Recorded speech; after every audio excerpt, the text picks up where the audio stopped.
Kenapa di beberapa desa Sunda, para petani masih sembunyi-sembunyi memberi sesajen untuk satu sosok wanita misterius? Di balik suburnya tanah Sunda, konon ada campur tangan makhluk gaib. Tapi bukan makhluk menakutkan, melainkan satu sosok wanita sakti yang penuh kasih. Namanya Dewi Pohaci, disebut juga sebagai Dewi Sri versi khas Sunda.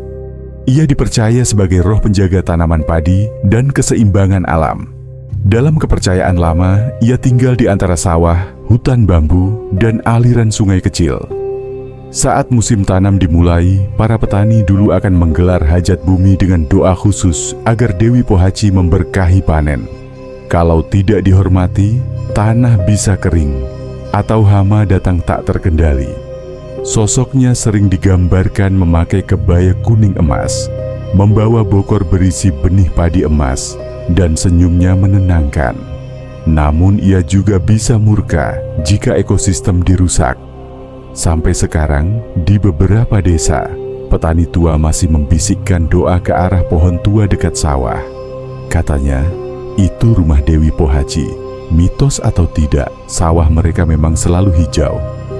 Pernah dengar petani di desamu masih percaya pada Dewi Pohaci? Tulis pengalamanmu di komentar dan follow Nusa Whispers untuk kisah sakral lainnya dari tanah Sunda.